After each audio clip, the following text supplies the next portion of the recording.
Hello friends, இன்றைக்கி ஒரு டேஸ்டியான ஈவினிங் ஸ்நாக்ஸ் ரெசிபி தான் பார்க்க போகிறோம். இது பலாவ் பிரியாணிக்குள்ளலாம் வச்சு சாப்பிட்லாம், டேஸ்ட் நல்லாயிருக்கும். கடையிலலாம் முட்டைக்கோஸ் வச்சு செய்வாங்க. நம்ம இன்றைக்கி காலிஃப்ளவர் வச்சு கோபி மஞ்சூரியன் எப்படி செய்கிறதுன்னு வாங்க பார்க்கலாம். இதோட டேஸ்ட்டு ரொம்ப சூப்பராக இருக்கும். டக்குன்னு செஞ்சிடலாம். கீர்த்தி சௌமிஸ் கிச்சனை ஃபஸ்ட் டைம் பார்க்குறீங்கன்னா ரெட் கலர் சப்ஸ்கிரைப் பட்டனை கிளிக் பண்ணிவிட்டு பக்கத்தில் இருக்க பெல் ஐக்கானில் ஆள் கொடுத்துக்கோங்க. என்னோடய வீடியோஸ் எல்லாம் பிடிச்சிருந்துச்சின்னா லைக் பண்ணுங்கள், கமெண்ட் பண்ணுங்கள், ஃப்ரெண்ட்ஸ் அண்ட் ஃபேமிலிக்கு ஷேர் பண்ணுங்கள். இப்போ வாங்க வீடியோக்குள்ளே போகலாம். ஃபஸ்ட்டு மாவு பிசைஞ்சிக்கலாம். நான் பவுலில் 2 டேபிள் ஸ்பூன் மைதா, 2 டேபிள் ஸ்பூன் கார்ன்ஃப்ளவர் சேர்த்துக்கிறேன். இது கூட 1/4 டீஸ்பூன் உப்பு, கொஞ்சம் கொஞ்சமாக தண்ணி சேர்த்து இந்த மாவை பிசைஞ்சிக்கலாம். ஒரு தோசை மாவு பதத்துக்கு இருக்கணும், அப்போ தான் காலிஃப்ளவர் மேலே கோட் ஆகும். இப்போது இந்த அளவுக்கு நான் பிசைஞ்சி எடுத்துக்கிட்டேன். இப்போது 5 நிமிஷம் சுடுதண்ணியில் காலிஃப்ளவர் போட்டு வச்சுருக்கேன். இந்த மாதிரி குட்டியாக கட் பண்ணி இப்போ இதை சேர்த்துக்கிறேன். இதை மாவு கூட சேர்த்து நல்லா மிக்ஸ் பண்ணி பரட்டிக்கலாம்.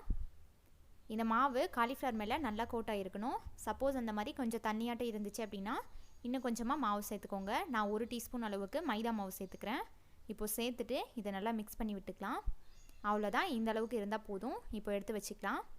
காலிஃப்ளவர் பிசையும் போது இந்த மாவில் இஞ்சி பூண்டு பேஸ்ட்டோ இல்லை சில்லி பவுடரோ எதுவும் சேர்க்கல. நம்ம கோபி மஞ்சூரியனுக்கு வதக்குவோம்ல, அப்போ சேர்த்துக்க போகிறேன். ஸோ எண்ணெயோட கலரும் மாறாமல் இருக்கும், கொஞ்சம் எண்ணெய் வேஸ்ட் ஆகாமல் இருக்கும்ல, அதனால் இதில் எதுவும் கலர் சேர்க்கலை. ஒயிட்டாகவே இந்த மாதிரி காலிஃப்ளவர்ஸை போட்டு எடுத்துக்கலாம். இந்த மாதிரி ஒவ்வொன்றா போட்டுக்கோங்க. ஒட்டிக்கிட்டாலும் பரவாயில்ல, நம்ம எண்ணெயிலேருந்து எடுத்ததுக்கப்புறம் பிரித்து விட்டுக்கலாம். இது நல்லா அந்த கலர் வந்து லைட்டாக கோல்டன் கலராக சேஞ்ச் ஆகணும். அந்த அளவுக்கு இந்த மாவு வெந்தால் போதும். உள்ளே இருக்கிற காலிஃப்ளவர் சீக்கிரம் வெந்துடும். இப்போ இது எல்லாத்தையும் பொரித்து எடுத்துக்கலாம். ஒரு 5 நிமிஷம் வெந்துச்சுன்னா போதும். இப்போ பாருங்கள், இந்தளவுக்கு கலர் சேஞ்ச் ஆன உடனே எண்ணெயிலேருந்து எடுத்துக்கலாம். இப்போது இதே மாதிரி மீதி இருக்கிற காலிஃப்ளவர்ஸும் பொரித்து எடுத்து வச்சுக்கிட்டேன். இப்போது ஸ்டவ் ஆன் பண்ணி வானலில் 3 டீஸ்பூன் எண்ணெய் விட்டுக்கிறேன். எண்ணெய் காஞ்சதும் ஒரு மீடியம் சைஸ் வெங்காயம் இந்த மாதிரி குட்டி ஸ்லைஸாக கட் பண்ணி சேர்த்துக்கிறேன். இப்போது இதை ஒரு 2 நிமிஷம் வதக்கிக்கலாம். இப்போ இது கூட 1/2 டீஸ்பூன் இஞ்சி பூண்டு பேஸ்ட்டு சேர்த்துக்கிறேன். இஞ்சி பூண்டு பேஸ்ட்டையும் சேர்த்து நல்லா மிக்ஸ் பண்ணி விட்டு வதக்கிக்கலாம். இப்போ இது கூட ஒரு 1/2 குடமிளகாய் இந்த மாதிரி ஸ்லைஸாக கட் பண்ணி சேர்த்துருக்கேன். கோபி மஞ்சூரியனுக்கு இந்த குடமிளகாய் நல்லா ஃப்ளேவர் கொடுக்கும். இப்போ இது கூட 1/2 டீஸ்பூன் சில்லி பவுடர் சேர்த்துக்கிறேன். இதுக்கு பதிலாக நீங்கள் chilli sauce, green chilli sauce, tomato சாஸ்லாம் சேர்த்துக்கலாம். இப்போ இது கூட சோயா சாஸ் 1/2 டீஸ்பூன் சேர்த்துக்கிறேன்.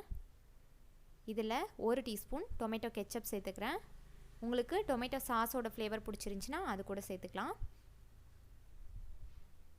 இப்போது இதை நல்லா மிக்ஸ் பண்ணதுக்கப்புறம் கொஞ்சமாக தண்ணி ஊற்றி வதக்கிக்கலாம். இப்போது இந்த மசாலா கொஞ்சம் திக்காகிறதுக்கு 1/2 டீஸ்பூன் கார்ன்ஃப்ளவர் தண்ணியில் கரைச்சி சேர்த்துக்கிறேன். இப்படி சேர்க்குறதுனால கோபி மஞ்சூரியனுக்கு ஒரு ஸ்மூத் டெக்ஸ்சர் கிடைக்கும், டேஸ்ட்டும் நல்லாயிருக்கும். இப்போ இது கூட பொரிச்சு வச்சுருந்த காலிஃப்ளவர்ஸை சேர்த்துக்கலாம்.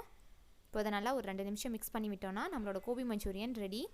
நீங்கள் லாஸ்ட்டாக உப்பு செக் பண்ணிவிட்டு தேவைன்னா போட்டுக்கோங்க. நம்ம ஆல்ரெடி சோயா சாஸ் சேர்த்துருக்கோம், அதில் உப்பு இருக்கும். அவ்வளோதான், நம்மளோட டேஸ்டியான கோபி மஞ்சூரியன் ரெடி. நீங்களும் கண்டிப்பாக ட்ரை பண்ணிட்டு ஃபீட்பேக் கமெண்ட்ஸில் சொல்லுங்கள். இந்த வீடியோ பிடிச்சிருந்துச்சின்னா லைக் பண்ணுங்கள், ஷேர் பண்ணுங்கள். கீர்த்தி சௌமிஸ் கிச்சனை சப்ஸ்கிரைப் பண்ணுங்கள். தேங்க்ஸ் ஃபார் வாட்சிங்.